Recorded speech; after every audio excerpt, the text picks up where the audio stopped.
উসমান হাদি আমাদের এক ভাই, যে কিনা হিন্দুত্ববাদী ভারতের বিরুদ্ধে সবসময় বক্তব্য দিত, কথা বলতো, এদেশের দেশটাকে ভালোবাসতো, ওপেন কথা বলতো। এই ছেলেটাকে শুটার বাড়া কইরা গুলি কইরা নির্মম ভাবে ফেলে রাখছে। গুলি এইদিকে মারছে, কানের পিছন দিয়ে এইদিকে বেরিয়ে এইদিকে চলে গেছে। নিজের চোখে দেখে আসলাম কি মর্মান্তিক অবস্থা। ছোট্ট একটা বাচ্চা আছে, আমারও একটা ছোট বাচ্চা আছে। এই ভাইয়ের বাচ্চার কথাও মনে পড়ে, ছোট্ট বাচ্চা।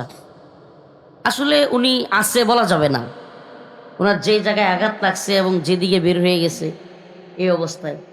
তো এই কথাগুলো কেন বলতেছি, যে আমরাও আসলে ওই যে আগামী 21 তারিখের দাওয়াত দিচ্ছি, তো এই জন্য বলছি। আসলে আমাদের প্রোগ্রামও কোনটা শেষ প্রোগ্রাম হয়ে যায় এটা আমরাও জানি না। মাত্র হুজুরের সাথে একটু কথা বলতেছিলাম এই বিষয়গুলো নিয়েই, যে আসলে রাষ্ট্রের যে পরিস্থিতি, মানে আমি বলি, আমি যেদিন এই হাদি ভাইকে গুলি করছে, কষ্ট পাচ্ছেন কেউ? যে হুজুর এখন এগুলো বলা শুরু করছে, আসলে বলতে হবে আমাদের। আমার আম্মা সারা রাত বলছে, বাবা আমি সারা রাত ঘুমাইতে পারিনি এই কথা শুই না। তুমি যেই বক্তব্য দেও, আগেও যখন তোমার জেলে নিছে তখনও টেনশন করতাম, এখন তো মনে হয় যে জেলের চাইতেও খারাপ অবস্থা। এরা যা শুরু করছে। তো আমার আম্মার বাপ আবার ছিল আওয়ামী লীগ, ভাইয়েরাও আওয়ামী লীগ। তো আমি তখন কই যে কি, যে বাবা আমি আর জীবনেও আওয়ামী লীগের পক্ষে থাকবো না। আমার আমার নানা আওয়ামী লীগের সভাপতি ছিল, আমার মামুরা এখনো আওয়ামী লীগ। এই যে তওবা পড়া এগুলো ছুটে না। হ্যাঁ, তো আম্মারে মাঝে মাঝে, আম্মা যখন আমার নিয়ে টেনশন করে ভয় পায় তখন খুশা দিই, কই যে কি, আম্মা এক সময় নৌকাও ভোট দিত, আমি কিছু আরো দিবা? কই বাবা তওবা করছি, যখন থেকে জেল নিচ্ছে আমি আর রাত দেখতারি না। তো প্রিয় ভাইরা আমার, পরিস্থিতি এতটাই বেসামাল যে হিন্দুত্ববাদী ভারত চায় যে আমাদের দেশে যেই সরকারি থাকুক তাদের যেন গোলামি করে। কি করে? গোলামি করে। ছোট বাচ্চাও বোঝে গোলামি কি, যে আমরা উঠতে বসলে উঠবে, বসতে বসলে বসবে, আমরা যা করতে বলবো তা করবে, আমরা যা চাইবো তাই দিবে। ওই যে হাসিনা কইতো না, মনে আছে আপনাদের? ভিডিওতে আসছিল তো সাংবাদিক সম্মেলনে, যে ভারতকে আমি এত বেশি কিছু দিছি, এমন দেওয়া দিছি যে ভারত সারা জীবন মনে রাখবে। মনে আছে না? সবাই ভুলে খাইছেন। বাঙালি তো ভোলা জাতি, 4 দিন পরে কব জয় বাংলা। এই বাঙালির তো কোনো, যেই বাঙালি 4 বছর 9 মাস নেতা বাটপারি, সিটারি, মদখুর, জিনাখুর সব করে, নেতা 4 বছর 9 মাস পরে নেতা একটা টুপি মাথার দেয়, মাথার দিয়া মাঝে মাঝে একটু নামাজও পড়ে, গরু দিয়ে একটা জব করিয়া সবাই খাওয়া দেয়, চা খাওয়ায়। পুরি বাবা রাস্তা দিয়ে গেলে সালাম আলাইকুম, কেমন আছেন, কলা গাছ দেখলেও ফাললে সালাম দেয়। ও মা, নেতার এই অবস্থা দেখিয়া পকেটে 2000 টাকা পায়া আর একটু গুস্তের হোরা খায়া আর 2টা চা খায়া, আমার নেতার চরিত্র। আসতেছেন? এই হলো আমাদের চরিত্র। আমরা এতটা বলবো না, জালিমকে নিয়ে বসায় দেই, জুচ্চোর, বাটপার, চিন্তাইকারী, লম্পট, মদখোর, জিনাখোর জানি, তারপরেও নিয়ে বসায় দিই। এগুলোই তো করতেছি। ওরে বাবা, বাজারে হঠাৎ করে এক নেতা আসছে, কিছু চামচা তো এমনও আছে, উরি বাবা আসছে, আসার সাথে সাথেই হ্যাঁ কিন্তু জানে যে এই লোকটা ভালো না, এই লোকটা মদ খায়, এই লোকটা মানুষের জমি মেরে খায়লায়, হুমানে মানুষের হুদায় মামলা দেয়, জুলুম করে, সব জানিও নেতা বাজারে আসছে খালি এই ভাই আসছে, ভাই আসছে, এই এই এই চারটা মুছে দেয়, ছা দে। ওরে বাবা, আশ্চর্য চামচামি, আশ্চর্য এক চামচামির সমাজ, আশ্চর্য এক চামচার রাষ্ট্র, আশ্চর্য এক গোলামীর রাষ্ট্র, যেখানে আপনার দেখতেছেন আপনি বিশাল বড় নেতা, আপনার দলের লিডার, আপনি একবারে তারে দেওয়া না, হ্যাঁ দেখবেন আপনার সে বড় গোলাম, হ্যাঁ ইন্ডিয়ার গোলামি করে। কি আশ্চর্য কথা। তো এই জায়গায় আমি আপনাদেরকে বলি, বাবা গ্রামের মানুষ এত রাত্র পরে, গভীর রাতে, আমি জানি না কথা মাথার উপর দিয়ে যাইতেছে কিনা, কারো কারণ তো বুঝাইতে পারবো ইনশাআল্লাহ। কারণ কি জানেন, আমাদের গ্রামের মানুষকে হুজুর নামাজের ওয়াজ করেন, কব্বরের ওয়াজ করেন, হুজুর এগুলো কিছু বুঝি না, মানুষ 2টা নামাজ পড়ুক, 4টা নামাজ পড়ুক, একটু ভালোভাবে চলুক, এগুলার ওয়াজ করেন। বাবা রে, এগুলার ওয়াজ তো আমরা বুঝি না এমন না, ওয়াজ এগুলোই করতাম, আপনাদেরকে বুঝাইছি। গ্রামে আমি কখনোই এই সমস্ত আলোচনা বয়ান করতে চাই না। গ্রামে চেষ্টা করি নামাজের বয়ান করা, গ্রামে চেষ্টা করি তাকওয়ার বয়ান করা, এগুলাই চেষ্টা করি। কিন্তু আজকে গত 2-3 দিন ধরেই আমাদের মনে হচ্ছে যে এই জালেমরা সব কিছুতে ব্যর্থ হইয়া, পুলিশ দিয়া, র্যাব দিয়া, সেনাবাহিনী দিয়া, ডিজিএফআই দিয়া, এনএসআই দিয়া, সব কিছু দিয়া যখন ক্ষমতায় ছিল এই যুবকদেরকে থামায় রাখার চেষ্টা করে নাই? সবাইকে থামায় রাখার চেষ্টা কইরা, গুলি কইরা, হাজার হাজার মানুষ মাইরাও ব্যর্থ হইয়া এখন যখন দেখছি 2 বছর ধরে আইতেও পারতেছে না, উন্মাদ হয়ে গেছে, উন্মাদ। এখন এরা টার্গেট কিলিং শুরু করছে। টার্গেট কিলিং কি? যেই সমস্ত জবানগুলোকে বন্ধ করা যায় না, যাদেরকে টাকা দিয়েও কেনা যায় না, যাদেরকে ভয় দেখায়ও থামানো যায় না, জেলে নিয়েও থামানো যায় না, রিমান্ডে নিলেও যারা থামে না, এদেরকে তো মাইরা ফেলা ছাড়া বিকল্প ব্যবস্থা নাই। এই জন্য এই জঘন্য কাপুরুষের দল টার্গেট কিলিং এর পথ বাইচা নিছে। কোন পথ? টার্গেট কিলিং, যে দইরা এই সমস্ত লোকদেরকে হত্যা করবে, শহীদ করে দিবে। ও প্রিয় ভাইরা আমার, বন্ধুগণ আমার, এই জন্য আপনাদের সামনে একটা আয়াত কারিমা তিলাওয়াত করেছি। ইন্নাল্লাযীনা ক্বালু রাব্বুনাল্লাহ সুম্মা ইসতাকামু, আল্লাহ রাব্বুল আলামিন বলেন, ইন্নাল্লাযীনা ক্বালু রাব্বুনাল্লাহ, যারা বলবে আমাদের রব হলেন কে? ভারত আমাদের প্রভু নয়, রাশিয়া, চীন, আমেরিকা, ব্রিটেন, ফ্রান্স, জার্মানি আমাদের প্রভু নয়। আমরা ভারত, চীন, রাশিয়া, জার্মানি, ফ্রান্স, ব্রিটেনের গোলাম নয়, কার গোলাম নয়, আমরা একমাত্র কার গোলাম? আরো জোরে বলেন, কার গোলাম? আমরা তো আল্লাহর গোলাম। আল্লাহ রাব্বুল আলামিন বলেন, ইন্নাল্লাযীনা ক্বালু রাব্বুনাল্লাহ সুম্মা ইসতাকামু ফালা খাউফুন আলাইহিম ওয়ালা হুম ইয়াহজানুন। আল্লাহ রাব্বুল আলামিন বলেন, যারা বলবে আমাদের রব হলেন, আরো জোরে, আরো জোরে, বাম সাইড থেকে কয় না, আমাদের রব কে? আমাদের মালিক কে? আরো জোরে বলেন, রব কে? আমাদের রব সুবহানাল্লাহ। আমরা এই দুনিয়ার কোন তাগুতি শক্তিকে ভয় করি না, এই দুনিয়ার কোন জালেমদেরকে ভয় করি না। এই দুনিয়ার জালেমরা আমাদেরকে শুট করে, হিট করে শহীদ করতে পারবে, কিন্তু আমরা শহীদ হয়ে জান্নাতে যাব, আল্লাহর জান্নাতে গিয়ে আরামে থাকব। আমাদেরকে ভয় দেখায় লাভ আছে? আমরা মরলে শহীদ, বাঁচলে গাজী।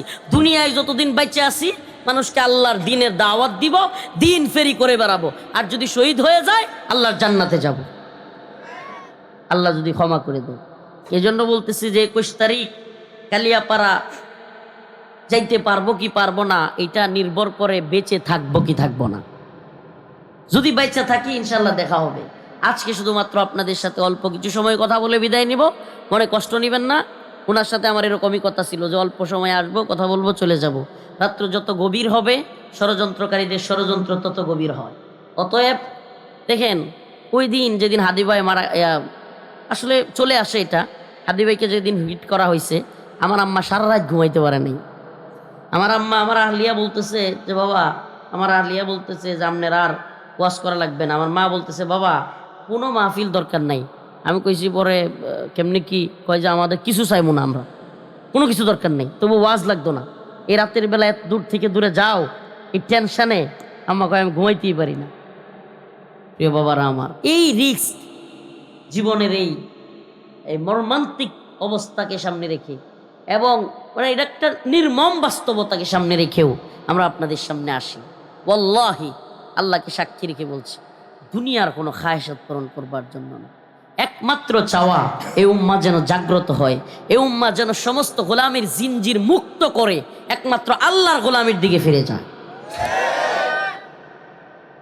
সমস্ত গোলামের জিনজির মানে আপনি যে দলটা করেন না, আপনি যেই নেতার, যেই লিডারের কথা শুনেন না, আমি নাম বলবো না বাঙায়, আপনারা বুঝে নিয়েন।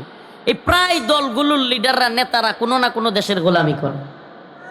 এরা উঠেও এক দেশের কথায়, বসেও এক দেশের কথায়, চলেও এক দেশের কথায়, কোনো জায়গায় যায়ও এক দেশের কথায়, আইন তৈরি করে এক দেশের কথায়। এটা হলো রিয়েলিটি। আপনি হয়তো বুঝেন না, আমরা বুঝি। আপনি খায়াসাতের মধ্যে আছেন, আপনি অমুক হবেন, তমুক হবেন, আপনি নেতা হবেন, এই হবে আপনার, সেই হবে, এলাকায় আধিপত্য বিস্তার করবেন। আরে আপনার চাইতেও ভালো অবস্থান অনেক নেতাদের ছিল, আজকে এদের পরিণতি একটু তাকায় দেখেন। অতএব এই উম্মাকে নিয়ে চিন্তা করেন, এই উম্মাকে নিয়ে চিন্তা করেন।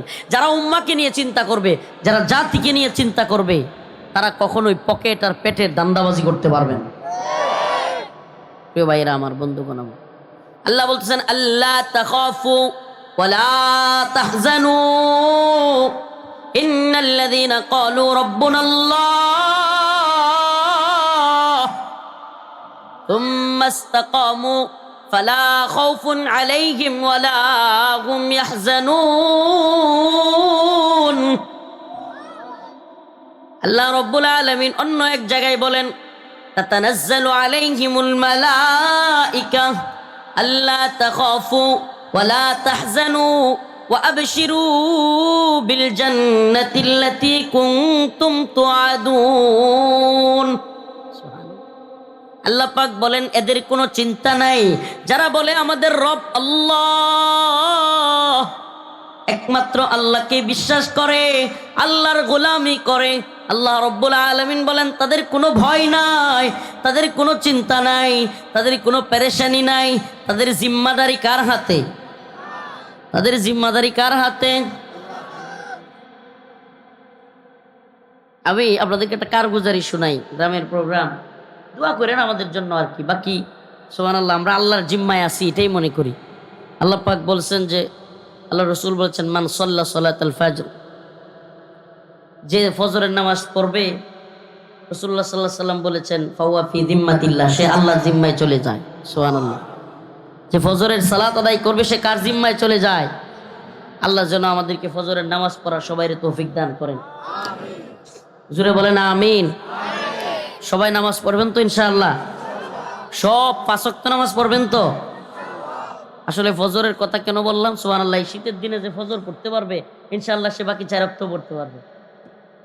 আল্লাহ তাআলা আমাদেরকে নামাজি বানাক। আর জোরে বলেন আমিন। তো আল্লাহর জিম্মায় একটু কারগুজারি শোনাই, যদিও জালেমদের এগুলোতে খুব চুলকানি আছে। আমরা যখন জেলখানায় কিংবা কারাগারের বিষয়গুলো একটু আড্ডু তুলে ধরি, তখন কিছু জালেমের দল বট আইডি দিয়া, গোয়েন্দা সংস্থা কিংবা আওয়ামী লীগের লোকেরা বট আইডি, মানে হইলো ফেক আইডি দিয়া লিখে ওয়াজ মাহফিলে গিয়ে আর কিছু বলে না, খালি কারাগারের স্মৃতি বলে। কেন এটা বলে জানেন? এই আওয়ামী লীগের বট আইডি, ফেক আইডি এবং গোয়েন্দা সংস্থার লোকেরা, কারণ এরা চায় না যে আলেমরা কারাগারে ছিল তাদের নির্মম স্মৃতিগুলো জাতি জানুক। বুঝেন না? এরা এটা চায় না। কেন চায় না? কারণ তাইলে তাদের জুলুমের বিষয়গুলো মানুষ জানা যাবে। আমি তখন গাজীপুরে আমার আম্মার কাছ থেকে ধরে নিয়ে যাওয়া হয়েছে। তো আপনার সংক্ষিপ্তভাবে বলছি, আপনার 2 দিন আমাকে গাজীপুর কারাগারে রাখা হয়েছে। বুঝলেন? গাজীপুর জেলা কারাগার একটা, কাশিমপুর কারাগার কিন্তু আলাদা। কথা বুঝছেন? গাজীপুর জেলা কারাগার এটাই আলাদা, কাশিমপুর কারাগার এটা আলাদা। কাশিমপুর হইলো আলাদা একটা জায়গায়, কোনাবাড়ি কাশিমপুর। আর গাজীপুর জেলা কারাগার হইলো গাজীপুর চৌরাস্তার পাশে। তো কাশিমপুর কারাগার কিন্তু আমরা বলি, মনে করি একটা, আসলে একটা কারাগার না। কাশিমপুর একসাথে 4টা কারাগার। কয়টা? তো গাজীপুর কারাগারে আমাদেরকে রাখছে। প্রথম 2 দিনের কথা বলছি, আল্লাহকে সাক্ষী রেখে বলছি। কারাগারের যারা প্রতিনিধি তারা হয়তো আমাদের কথা শুনলে তারা দেখবে, যদি একটু বাড়াইয়া বলি তারা চিন্তা করবে হুজুর এইভাবে আমাদের নামে মিথ্যা কথা কইলো, কইতো না। আমাদের বয়ান তো তারাও দেখবে, যারা ওখানে দায়িত্বশীল ছিল, প্রশাসন ছিল। এই জন্য একটু এদিক সেদিক বলবো, এটা আমরা কল্পনাও করি না। কেন? কারণ ওই মানুষগুলো মনে করবে যে হুজুররা আমাদের প্রতি বাড়াইয়া বলতেছে। 2 দিন ছিলাম, 2 দিন এমনভাবে রাখা হয়েছে, কোনো কিছু ঢুকতে দেওয়া হয় নাই আমার রুমে। এমনকি কোরআন শরীফ কিতাব চাইছিলাম, কোরআন কিতাব পর্যন্ত দেয় নাই। এইভাবে গেছে আমাদের, কোরআন কিতাব পর্যন্ত দেয় নাই রুমে 2 দিন, প্রথম 2 দিন। পরে আবার কাশিমপুরে কিন্তু দিছে। কিন্তু এই 2 দিনের মধ্যে যখন কেউ নাই, সাথী নাই, বাতি নাই, ছোট্ট একটা রুম, কেউ নাই, এই কোরআন পড়ার মতো কোরআন দিচ্ছে না, এরপরে কারোর সাথে কথা বলবার মতো মানে সুযোগ নাই। এই একা একা সময়টাতে আমি একটা স্বপ্ন দেখছিলাম। স্বপ্নটা আজকের বর্তমান পরিস্থিতির সাথে খুবই সামঞ্জস্যপূর্ণ। এই জন্য আপনাদের সাথে বলি যে আমি স্বপ্ন দেখতেছি গাজীপুর কারাগারে শুয়েও, যে আমি কারাগারের একটা রুমে শুয়ে আছি, কিন্তু আমি হঠাৎ দেখি আমি কাশ্মীরে কারাগারে চলে গেছি। ভারতের ইন্ডিয়ার কাশ্মীর কারাগারে আমি দেখলাম যে আমার একটা রুম ওই কোনায়, আর পাশের বামের আরেক কোনায় আরেকটা রুম। ওই কারাগারের রুমের মধ্যে এক সুন্দরী রমণী, এক বোন, এত সুন্দর সুবহানাল্লাহ, দুনিয়ায় দেখা যায় না এত সুন্দর। আল্লাহকে সাক্ষী রেখে বলতেছি আমি স্বপ্ন দেখলাম। এই স্বপ্ন আমি আপনাদের সামনেই বলতেছি এমন না, পরবর্তীতে হেফাজতের বড় বড় নেতারা যাদের সাথে দেখা হয়েছিল, শেখুল হাদিস ইবনে শেখুল হাদিস আল্লামা আমনুল হক দামাত বারকাতুহুম সহ আলেমদের সাথেও বলেছি আমি স্বপ্নটা, যে হুজুর আমি তো এমন এমন দেখছি। দেখলাম যে এমন সুন্দরী এক রমণী, অনেক সুন্দরী বোন, সেও কাশ্মীরি কারাগারে বন্দী। সে ওই রুম থেকে আমাকে ডাইকা বলতেছে, আখি আখি লা তাহজান ইন্নাল্লাহা মাআনা।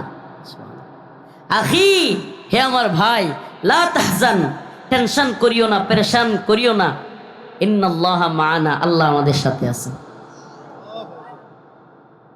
আখি লা তাহজান, এতটুকু শব্দ আমি এখনো চোখ বন্ধ করলে যেন আমার কানে বাসে। আখি লা তাহজান, হে ভাই পেরেশান হইও না।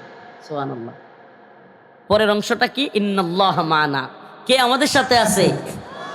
মাল্লাহুল মাওলা ফালাহুল কুল, আল্লাহ যাদের সাথে আছে পৃথিবীর কোন পরাশক্তির পাওয়ার আছে। ওয়া খুলিকাল ইনসানু দাঈফা, আল্লাহ বলছে আমি মানুষকে দুর্বল করে বানাইছি।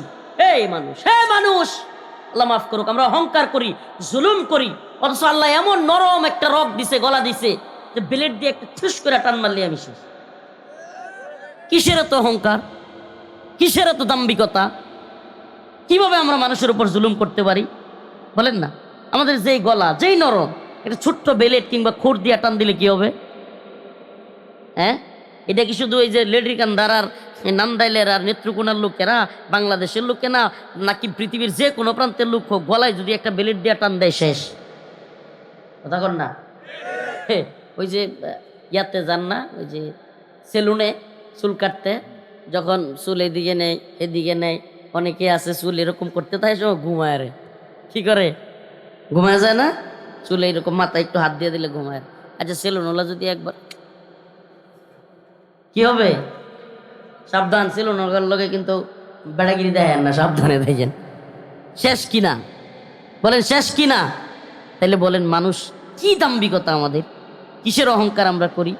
আচ্ছা তুমি আমি যে এত বেড়াগিরি করব, দাম্ভিকতা অহংকার দেখাবো, জুলুম করব, আরে আমি যার উপরে জুলুম করব তারা মারতে চাইবো, একদিন যদি হ্যাঁ সুযোগ এটা মাইরা দেয় তা আমি বাঁচবো? সুযোগ এসে মাইরা দিলে আমি বাঁচবো? বলেন বাঁচবো? তাহলে কিসের দাম্ভিকতা, কিসের অহংকার? আমরা কি কারো উপরে জুলুম করব, নির্যাতন করব? আমরা কি কেউ আওয়ামী লীগ হব? মানে আওয়ামী লীগের মতো কেউ উপরে জুলুম করব? আস্তাগফিরুল্লাহ। নতুন করে যারা ক্ষমতার স্বাদ চাকতে, তাদেরকে হুঁশিয়ার করে দেই, যদি বাংলাদেশে জুলুমের চিন্তা ভাবনা করেন, অত্যাচার নির্যাতনের চিন্তা ভাবনা করেন, আওয়ামী লীগের মতো এদেশে আবারও জুলুমের স্বর্গরাজ্য পরিণত করতে চান, তাইলে আপনাদের পরিণতি তাদের চাইতেও ভয়াবহ হবে। এটা রিয়েলিটি। এ জাতি আর কারো গোলামি মানবে না। আমরা কারো গোলামি করতে চাই না। আল্লাহর জমিনে বাস করি, আল্লাহর গোলামি করব। আল্লাহর জমিনে বাস করি, কার গোলামি করব? কষ্ট পাচ্ছেন? বর্তমান বাস্তবতা বলে যায়। এই কি হইছে রে ভাই? হ্যাঁ আপনাদের কি হইছে? আরে স্টেজে এই জন্য লোক থাকাই ঠিক না। স্টেজে থাকলে একটু চুপ থাকবেন ভাই, কথা শুনেন না। আপনার কথা ভালো না লাগলে যদি মনে করেন আপনি ভালো পারবেন, আসেন ভাই, আমার কষ্ট হইতেছে, একটু সময় দেখি। আপনি একটু কন, আমি বয়ে বয়ে শুনি, নাইলে চুপ থাকেন। প্রিয় ভাইরা আমার, বন্ধুগণ আমার, এই জাতিকে আমরা চেষ্টা করি সজাগ রাখতে। এই সজাগ মানে যে আমরা কি তাহলে ঘুমাই আছি? হ্যাঁ আমরা ঘুমাই আছি। ওই যে কথাটা বলছিলাম, খেয়াল আসেনি যে আমরা 4 মাস 9 দিন, কয় মাস 9 দিন, সরি 4 বছর 9 মাস, 4 বছর 9 মাস কারো মাধ্যমে জুলুমের শিকার হই, কারো অত্যাচারের শিকার হই, কেউ আমাদের উপর জুলুম করে, নির্যাতন করে, এলাকার রাস্তাঘাট, খাল বাট, নর্দমা, এমনকি স্কুলের, মাদ্রাসার, এই মসজিদের, ওই বাথরুমের, মসজিদের কমরটা পর্যন্ত খুললা খায়ালা, এমন না তো আছে না নাই? সব খায়ালায়।